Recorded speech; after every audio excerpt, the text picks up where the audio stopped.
It is that time of year again. The nights when the sky starts to shake, and you already know how the evening will go. The first boom lands, and your cat is gone. Not walking away. Gone. One silent movement, and she is under the bed. You get down with a torch, and two enormous black pupils stare back. Flat ears. A body pressed so hard into the floor it barely looks like a cat. And then you say the sentence I hear every January. She is fine. She just hides. My friends, she is not fine. She is having a panic attack in complete silence, and that silence is exactly why nobody ever helps her. But what if you did not have to sit there and watch? What if I told you there is a science-backed protocol you can run in the 60 minutes before the first shell goes up? One that builds a shield around your cat's nervous system and lets her sleep straight through it. Hi everyone, I'm Dr. Lucas Aoki, your neighborhood cat vet, and welcome back to the channel. Fireworks nights are the worst nights of the year to be a cat. And here's the number that should stop you cold. Your hearing stops at around 20,000 hertz. Your cat's keeps climbing, all the way to about 64,000. She is not hearing a louder version of your bang. She is hearing a sound from a world you cannot enter. Today, a masterclass on feline noise phobia. Why a cat's brain breaks in a way a dog's does not. The mistakes we make with the best intentions. And my countdown to calm. Days before, the day itself, and the magic 1 hour before. Hit subscribe to join our educated cat parent community, and let's dive right in. A firework is not a loud noise to a cat. It is a sensory ambush, and it arrives from 3 directions at once. First, the ears. Each one runs on around 32 muscles and swivels 180 degrees, independently. Those are not ears. They are 2 steerable radar dishes, built to find a mouse in the dark. Tonight they take the explosion at point-blank range. Second, the whiskers. A whisker is not a hair. It is a sensor that reads movement in the air itself. A shell pushes a pressure wave through the air and through the floor. To her, the building is shaking. Third, the nose. Roughly 200 million scent receptors against your 5 million. What comes through that window is sulfur and smoke. To a cat's brain, smoke does not mean party. Smoke means fire, and fire means run. This is where cats and dogs split. A terrified dog paces and panics out loud. A terrified cat disappears. Same fear system, opposite strategy, because a cat is a predator small enough to be prey. Her plan is not confrontation, it is deletion. So let me clear this up with 100% certainty. Freezing is not calm. Hiding is not coping. It is the deepest gear of a feline panic response. An owner told me in January that her cat had been completely fine on New Year's Eve. He just hid under the bed. Then, as an afterthought, she mentioned he had spent that whole week straining in the litter tray, crying, producing nothing. Those 2 facts are not a coincidence. Stress in a cat turns physical. Feline idiopathic cystitis is the most common urinary disease in cats under 10, and stress is one of its biggest triggers. In a male cat, that inflammation can tip into a urethral blockage, one of the very few things in my job that kills a completely healthy cat inside 48 hours. This is not a frightening evening. It is a medical event. Mistake number 1. The rescue grab. She is under the bed, shaking, and every instinct says, get her out and hold her. So you reach in, you pull her out, and in a high, worried voice you say, oh baby, it is okay, I am here. Now hear what she experiences. Her one coping strategy is to be small, still, and unreachable, and the person she trusts most has just taken it away, held, exposed, unable to escape, in the middle of what her brain believes is an attack. You have not comforted her. You have removed her exit. And there is a second danger nobody warns you about. Redirected aggression.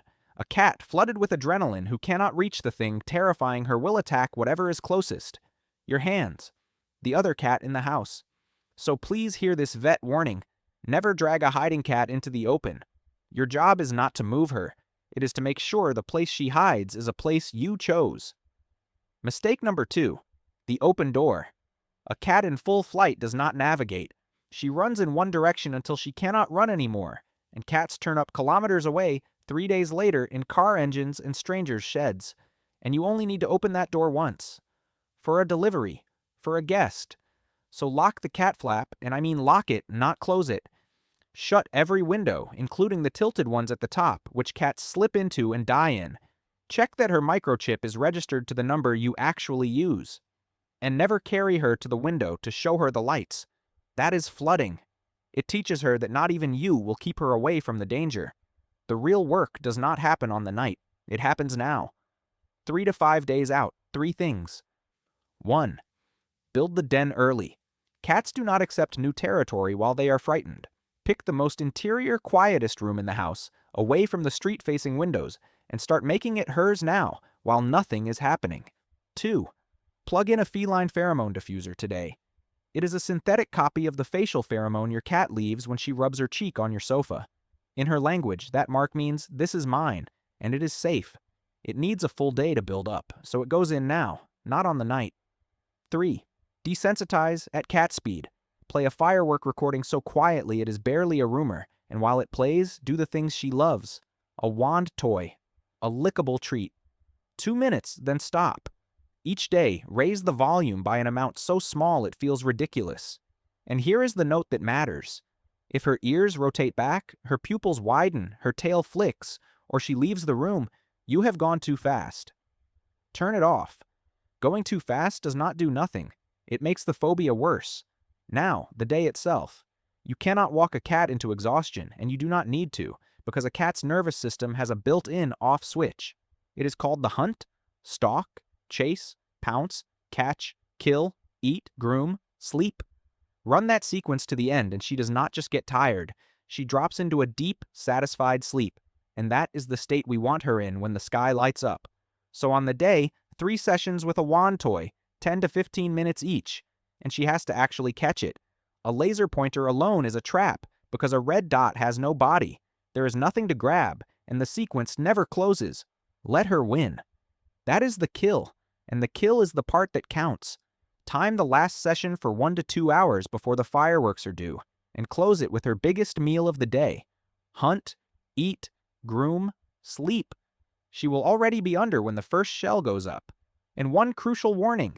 If she ever breathes with her mouth open during play, stop immediately. In a cat, open mouth breathing is a red flag and a phone call to your vet. And now, the part you came here for. If you saw the thumbnail of this video, this is exactly what I was talking about. The final 60 minutes. 4 parts, and everyone has to be standing before the first bang, not after it. Step 1 is the chemical dampener, and it is really a lesson about timing. Almost every cat parent waits until she is flat under the bed with her pupils blown wide, and only then reaches for the calming supplement. By then, her blood is already full of adrenaline. You are throwing a cup of water at a house that is already burning. Whatever you give has to be in her before the first spark. If your cat has a real phobia, that is a conversation with your vet a week early, not at 4 o'clock that afternoon. Most feline vets reach for gabapentin, by mouth, 1 to 3 hours ahead. In many countries, there is now a licensed oral pregabalin solution made for feline anxiety, dosed to her weight and usually given around 90 minutes before. Now, dog channels will tell you to brew a chamomile tea and stir it into the bowl. Please do not do that to your cat. Cats are not small dogs, and that is not a slogan, it is a missing enzyme. A dog's liver runs a detox pathway called glucuronidation at full power. Your cat's runs it at a fraction of that. Herbal does not mean safe, and the same goes for your medicine cabinet. An antihistamine does not stop fear. It makes the body heavy while the terror keeps running underneath, and one single tablet of paracetamol can kill a cat. Not harm, kill. And please hear this vet warning. Never run an essential oil diffuser in the room with your cat. Cats cannot process the phenols and terpenes in essential oils. The vapor settles on her coat. She grooms it off. She swallows it. And here is the cruel part. The pheromone diffuser and the essential oil diffuser sit on the same shelf and look almost identical. One is the best thing you can buy for your cat. The other belongs in the bin. Read the box. Step 2 is the scent shield. Dog channels love the pressure wrap, the vest that squeezes the torso. They make them for cats, and most cats do not soften in one. They flatten, they freeze, they go limp. That is not calm. That is shutdown. On the one night she needs to know she can still move and still hide, strapping a garment onto her makes the trapped feeling worse. So we do not squeeze her. We rewrite the room. Take a soft cloth, stroke it along her cheeks and under her chin where her facial glands sit, then wipe it around the entrance to her den. You have just written her own signature onto the walls of her hiding place in a language only she can read. And add one of your worn t-shirts, unwashed. Step 3 is the fortress. Close every curtain and every blind, because those flashes trigger a visual startle all on their own. Then finish the den, and remember, a den is not a locked bathroom. A cat needs choice. Give her a low option, a cardboard box on its side with a blanket over it. And a high option, because plenty of cats do not go down, they go up. A cleared shelf, the top of a wardrobe. High and enclosed is the feline gold standard. And now the single most important sentence in this video. The litter tray goes in that room. So does her water. So does her food. A terrified cat will not cross an open floor. She will hold her urine for 8 or 10 hours rather than walk through an exploding living room.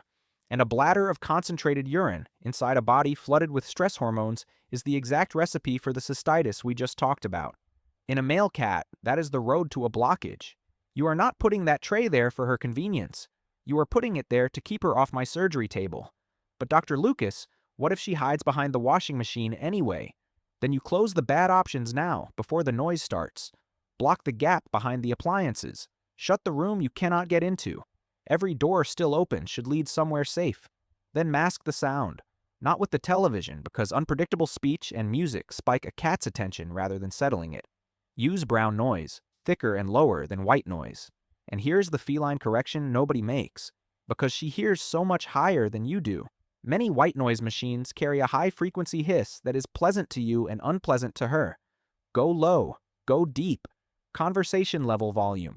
You are not trying to outshout the fireworks. You are trying to blur their edges. Step 4 is the dopamine bomb. About 45 minutes before the fireworks are due, while she is in her den with the diffuser running and the brown noise humming, you give her a lick mat. And this works even better in cats than in dogs, because licking is already your cat's self-soothing loop. Repetitive licking pushes endorphins into the brain, and endorphins push back against cortisol. It hijacks the behavior she already uses to calm herself before the fear ever arrives. Smear it with plain cooked chicken blended smooth, or a lickable cat puree, or a plain meat baby food. And now the label warning. Read every word on that jar, because a huge number of meat baby foods and stock cubes contain onion powder or garlic powder. Onion and garlic destroy feline red blood cells, and cats are far more sensitive to them than dogs. 0 onion, 0 garlic, 0 salt. And skip the yogurt and the cream, because most adult cats are lactose intolerant. One honest note, because I will not sell you fairy tales. A cat who is already terrified will not eat. Appetite is the first thing a cat switches off under stress. That is exactly why this goes down 45 minutes early, while she is still calm. The shield is up. The room is dark and warm, and it smells like her. And then the first shell goes up. So what do? You do nothing. And nothing is the entire technique. You sit in that room, lights low, with a book. No high, worried voice. No checking on her every 4 minutes. Because your cat is not asleep in there.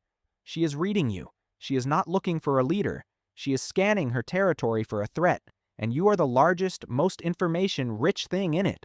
If you are calm, still, and profoundly boring, you broadcast one message on repeat. The territory is secure. Nothing is coming. And if she does look at you, there is one thing you can actively do.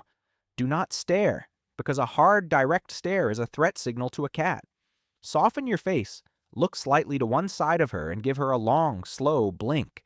There is published research on this.